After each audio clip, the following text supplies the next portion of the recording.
नमस्कार साथियों, हिंदी जगत में आप सभी का स्वागत है और मैं हूं मुकेश मिश्र। दोस्तों, आज हम सभी रीतिकाल के प्रतिनिधि कवि बिहारी जी के विषय में पढ़ेंगे। तो चलिए शुरू करते हैं। संपूर्ण परिचय इनका देखिए। पूरा नाम बिहारी लाल चौबे। पूरा नाम बिहारी लाल चौबे। ज़्यादातर आप लोगों ने केवल बिहारी ही देखा होगा, लेकिन इनका पूरा नाम बिहारी लाल चौबे है। जन्म स्थान 1595 ईस्वी, गोविंदपुर, बसुआ, ग्वालियर, मध्य प्रदेश में हुआ था। जन्म इनका मध्य प्रदेश में ग्वालियर में 1595 ईस्वी में हुआ था और निधन 1663 ईस्वी में हुआ था। बिहारी का निधन 1663 ईस्वी में हुआ था। बिहारी के जन्म स्थान के संदर्भ में एक दोहा प्रचलित है। इसको देखिए। जन्म ग्वालियर जानिए, खंड बुदेले बाल, आई तरुणाई सुखद, मथुरा बसे ससुराल। जन्म ग्वालियर में हुआ था, युवावस्था बुंदेलखंड में, फिर जब विवाह हुआ तो ससुराल में जाकर के यह बस गए और मथुरा में अपनी ससुराल में इनको निरादर का एहसास हुआ तो ये आगरा आ गए।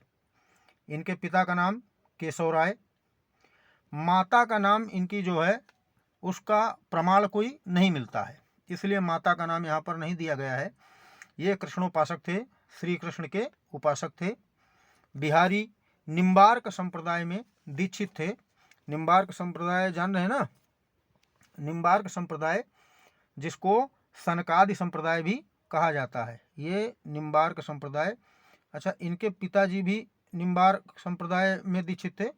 बिहारी निम्बार्क संप्रदाय में दीक्षित थे। निम्बार्क संप्रदाय को सनकादि संप्रदाय भी कहा जाता है और इसके प्रवर्तक कौन रहे हैं? निम्बार्काचार्य। तो ये जान लीजिए। फिर आगे गुरु नरहरिदास। गुरु इनके नरहरिदास रहे हैं। डॉक्टर नगेंद्र ने ध्वनिवादी इनको माना है और यही सर्वमान्य मत है। आश्रयदाता देख लीजिए। पहले ये शाहजहाँ के यहाँ रहते थे, उनके आश्रय में, फिर मिर्जा राजा जयसिंह के दरबार में, है ना। ये ज़्यादा प्रसिद्ध हैं, बहुत पूछे जाते हैं बिहारी, और प्रश्न जैसे बनता है बिहारी किसके दरबार में रहते थे या किसके आश्रम में रहते थे, तो वहाँ पर राजा जयसिंह। आगे विशेष तथ्य में बिहारी रीतिकाल व रीत सिद्ध परंपरा के प्रतिनिधि कवि हैं। यहाँ पर आपको ध्यान रखना है, बिहारी रीतिकाल व रीत सिद्ध परंपरा के प्रतिनिधि कवि हैं। अगर प्रतिनिधि कवि पूछता है तो बिहारी को बताना है, और अगर रीतिकाल का प्रवर्तक पूछता है तो केशवदास को बताना है। देखिए, रीतिकाल के प्रवर्तक सर्वमान्य मत है कि केशवदास हैं। आचार्य रामचंद्र शुक्ल ने रीतिकाल का प्रवर्तक चिंतामणि को माना है। अगर शुक्ल जी के अनुसार पूछता है तो चिंतामणि बताना है। सर्वमान्य मत पूछता है या सामान्य रूप से पूछता है तो केशवदास बताना है। अगर ये पूछता है कि रीतिकाल के प्रतिनिधि कवि कौन है तो आपको बिहारी बताना होगा। ये बात आपको ध्यान में रखना है। आगे देखिए। बिहारी अन्योक्ति अलंकार एवं व्यंजना शब्द शक्ति की दृष्टि से हिंदी के सबसे बड़े कवि हैं। शब्द शक्तियाँ 3 प्रकार की होती हैं, अभिधा, लक्षणा और व्यंजना। अब इन्होंने यहाँ जैसे कहा कि अन्योक्ति अलंकार, है ना, अन्योक्ति अलंकार के विषय में इन्होंने बताया यहाँ पे कि बिहारी अन्योक्ति अलंकार के सबसे बड़े कवि। तो अन्योक्ति मतलब जहाँ पर उपमान के बहाने उपमेय का वर्णन हो, या ये मान लीजिए कि कोई बात सीधे न कहकर किसी के सहारे कही जाए, है ना। तो इनका एक दोहा है बिहारी जी का, नहीं पराग, उसको देख लीजिए, समझ में आ जाएगा। नहीं पराग नहीं मधुर मधु, नहीं विकास यही काल, अली कली में ही बिंध्यो, आगे कौन हवाल। तो अब यहाँ पर देखिए, बात यह है कि राजा जयसिंह अपने विवाह के बाद अपनी नववधू, यानी जो उनकी नई नई पत्नी थी, कम उम्र की, है ना, तो उनके प्रेम पास में फंसे हुए थे पूरी तरह से। राज्य की ओर ध्यान नहीं दे रहे थे, है ना, राज्य की ओर ध्यान नहीं दे रहे थे। तो बिहारी ने यह दोहा तब उनको सुनाया था कि नहीं पराग नहीं मधुर मधु, नहीं विकास यही काल, अली कली में ही बिंध्यो, आगे कौन हवाल। अर्थात ना ही इस काल में फूल में पराग है, ना तो कोई मिठास है ना, ना ही मीठी मधु है। अगर अभी से भंवरा फूल की कली में ही खोया रहेगा तो आगे ना जाने कौन सा हाल होगा। अब इसको दूसरे शब्दों में समझ लीजिए कि राजा से कहते हैं कि हे राजन, अभी तो रानी नई नई है, अभी तो उनकी युवा अवस्था आनी बाकी है। अगर आप अभी से रानी में खोए रहेंगे तो आगे क्या हाल होगा, है ना। तो यहाँ पर क्या है, अप्रस्तुत के माध्यम से, प्रस्तुत का उल्लेख है। अप्रस्तुत कौन है यहाँ, भंवरा। अप्रस्तुत यहाँ पे भंवरा है और कली नहीं, प्रस्तुत यहाँ पर कौन है, राजा और रानी। राजा कौन, ये राजा जयसिंह है ना, मिर्जा जयसिंह। अप्रस्तुत में भंवरा और कली है और प्रस्तुत में राजा और रानी। तो यहाँ पर अप्रस्तुत की और यहाँ अप्रस्तुत भंवरा व कली के माध्यम से राजा रानी का उल्लेख किया गया है ना। ये बात आपको ध्यान में रखनी होगी कि बिहारी अन्योक्त के सबसे बड़े अलंकार हैं। ठीक है, आगे बढ़े। बिहारी ने ग्रामीण संस्कृति को हेय दृष्टि से देखा है। देखिए, इन्होंने जो उल्लेख किया है वह नगरीय संस्कृति का किया है। ठीक है, बिहारी सत्सई में अधिकतर आपको नगरीय संस्कृति ही देखने को मिलेगी। जो नायिका है वह भी नगरी ही है और ग्रामीण संस्कृति को हेय दृष्टि से इन्होंने देखा है। तो ये आप याद रखना यहाँ पे। ठीक है, आगे बढ़ते हैं। मिर्जा राजा जयसिंह ने काली पहाड़ी नामक गांव जागीर के रूप में इनको दिया था। बिहारी जी को काली पहाड़ी नामक गांव जागीर के रूप में बिहारी जी को दिया था। आगे देखिए, बिहारी को प्रत्येक दोहे पर राजा जयसिंह से एक सोने की मोहर पुरस्कार स्वरूप मिलती थी।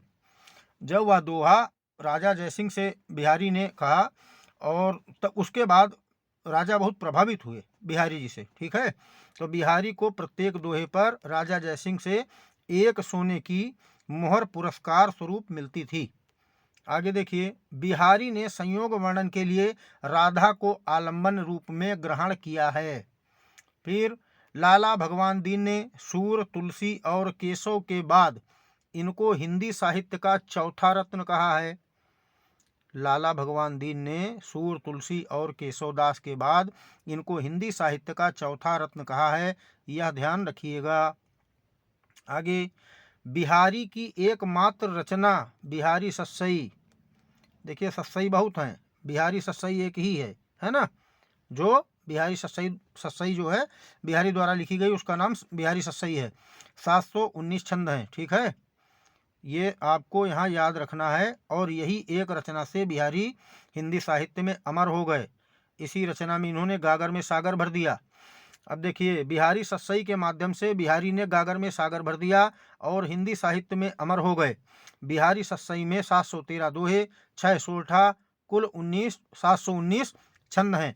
देखिए, यहाँ पर बहुत कंफ्यूज होते हैं, कभी कहते हैं 713 है कि 719 है। तो इनमें समझ लीजिए, कुल छंद पूछेगा तो आपको 719 बताना है। दोहे केवल पूछता है तो 713 बताना है। ठीक है, इतना आपको ध्यान में रखना है। आगे देखिए, जगन्नाथ दास रत्नाकर द्वारा टीका। बिहारी रत्नाकर नाम से जगन्नाथ दास रत्नाकर ने टीका लिखी जिसमें 713 दोहे हैं, है ना। और बिहारी सत्सई पर टीका लिखी है।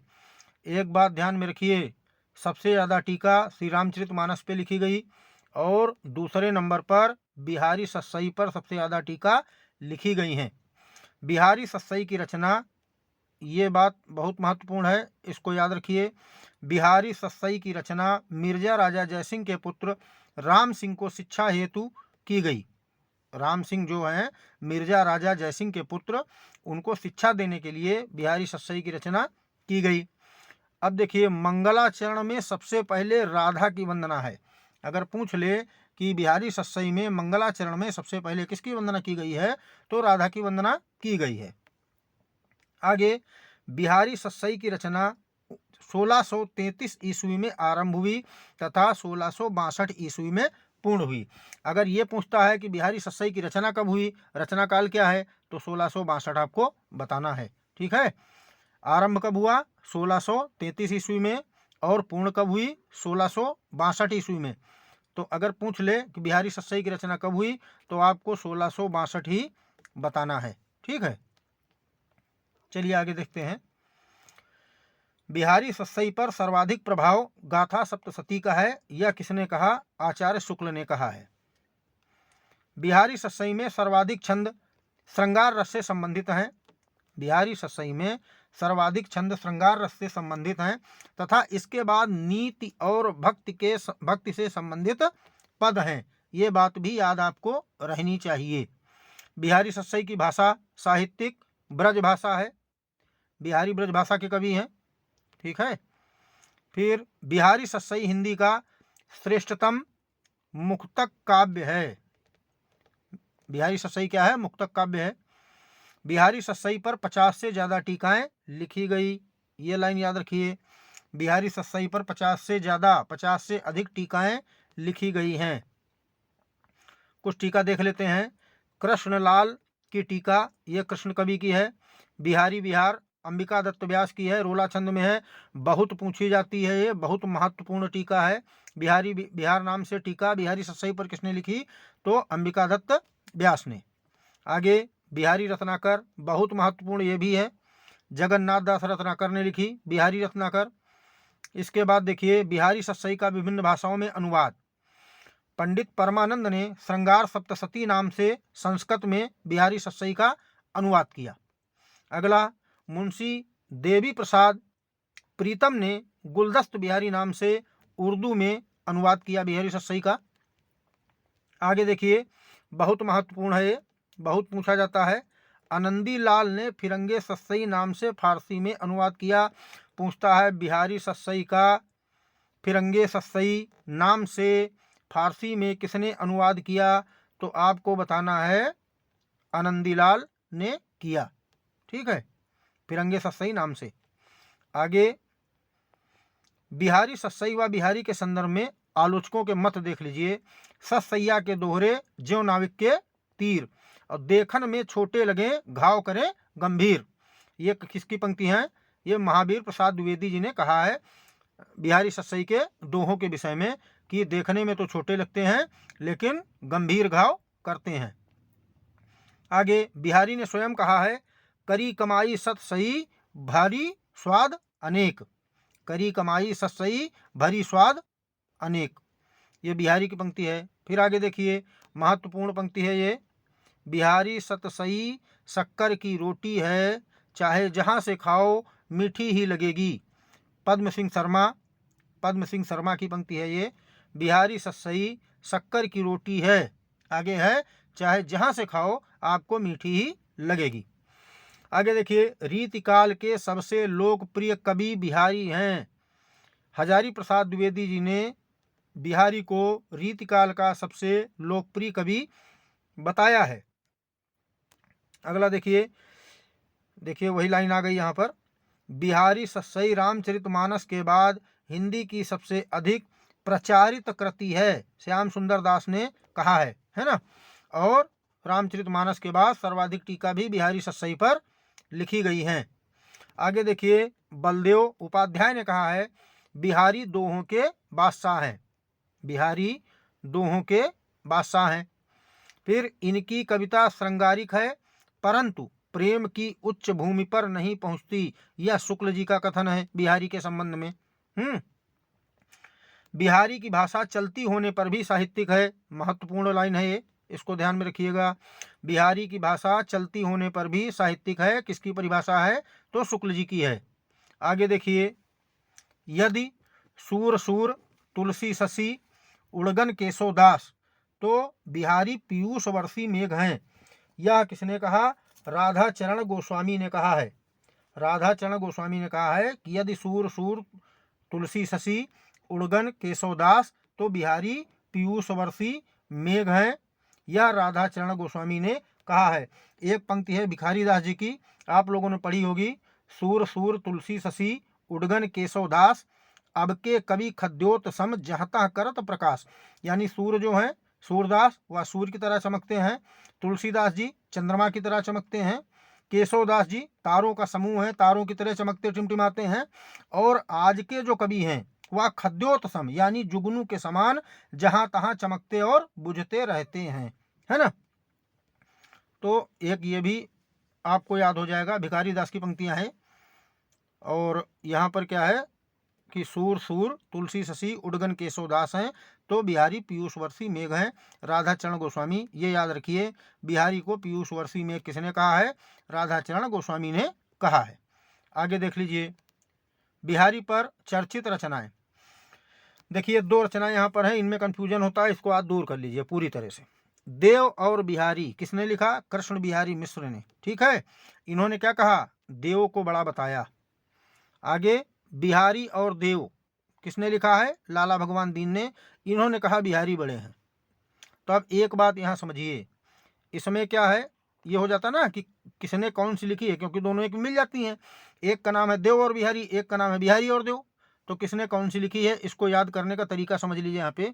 यहाँ पर अंत में है बिहारी, ठीक, और यहाँ भी अंत में है बिहारी, ठीक। बाद में बिहारी यहाँ भी है और बाद में बिहारी यहाँ भी है। तो देव और बिहारी किसने लिखा? कृष्ण बिहारी ने। अब यहाँ देख लीजिए, यहाँ पर अंत में है देव और यहाँ पर है अंत में दीन। तो बिहारी और देव लाला भगवान दीन, देव और दीन, इसको मैच कराइए यहाँ से ना। बिहारी और बिहारी, देव और बिहारी कृष्ण बिहारी की है, बिहारी और देव लाला भगवान दीन की है ना। तो बिहारी को, ये देव को किसने बड़ा बताया?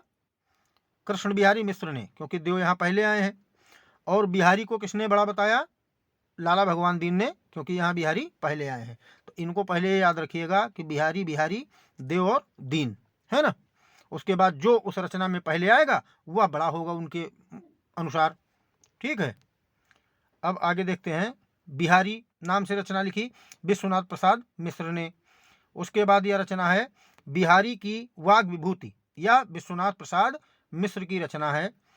तो ये यहाँ तक क्लास रही। और एक बात यहाँ याद रखिएगा, रीति काल को 3 भागों में विभाजित किया गया है ना। जो काव्य धारा है, रीति सिद्ध, रीतिबद्ध और रीति मुक्त, है ना।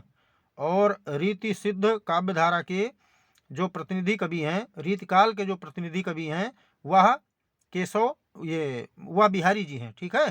प्रवर्तक केशवदास हैं और प्रतिनिधि कवि बिहारी जी हैं। इसमें जो रीति मुक्त है, जैसे पूछ लेता है रीति मुक्त में कौन कौन से कवि आते हैं, तो घनानंद आलम ठाकुर बोधा, है ना। घनानंद आलम ठाकुर बोधा द्विजदेव, यह सब रीति मुक्त में आते हैं।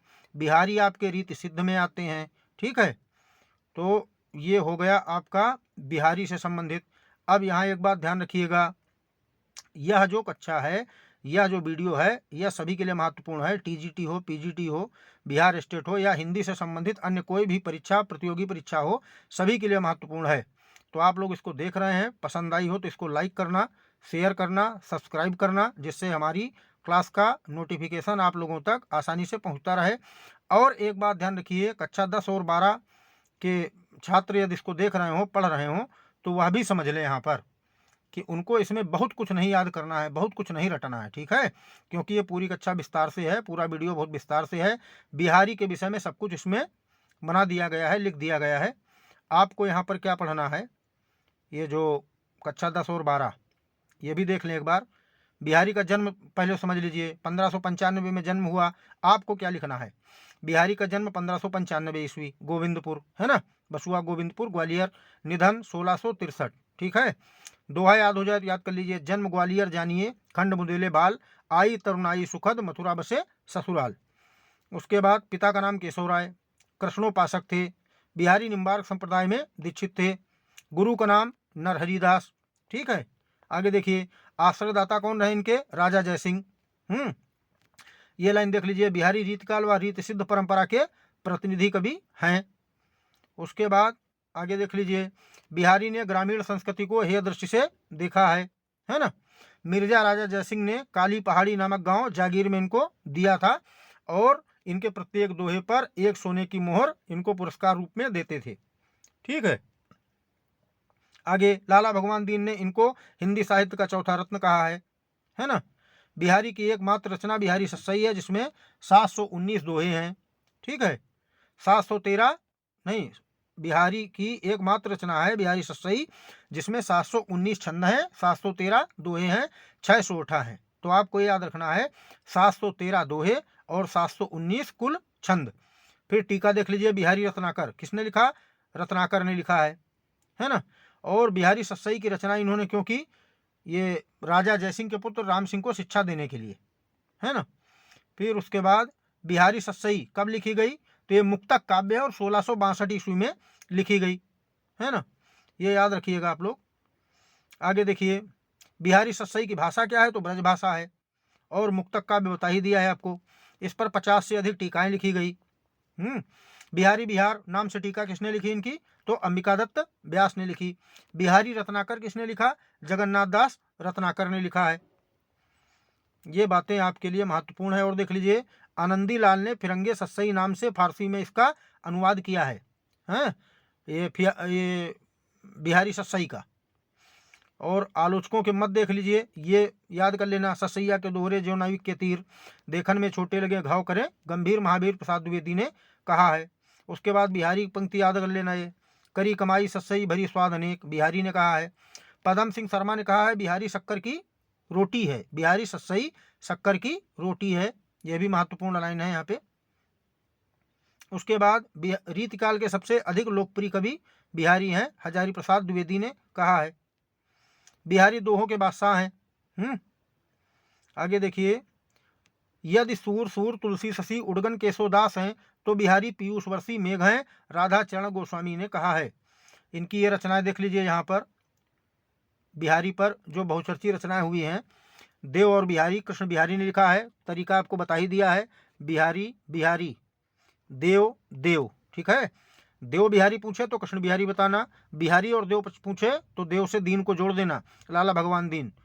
उत्तर गलत नहीं होगा कभी। ठीक है, तो ये हो गई बिहारी से संबंधित बिहारी का संपूर्ण परिचय हो गया। और यहाँ पर हम लोगों ने पूरा बिहारी का संपूर्ण परिचय देख लिया। साथियों, अगर क्लास पसंद आई हो तो लाइक करना, कमेंट करना, शेयर करना और सभी दोस्तों को शेयर करना, जिससे कि सभी के पास समय समय पर हमारी ये क्लास, हमारा वीडियो और उसका नोटिफिकेशन पहुंचता रहे।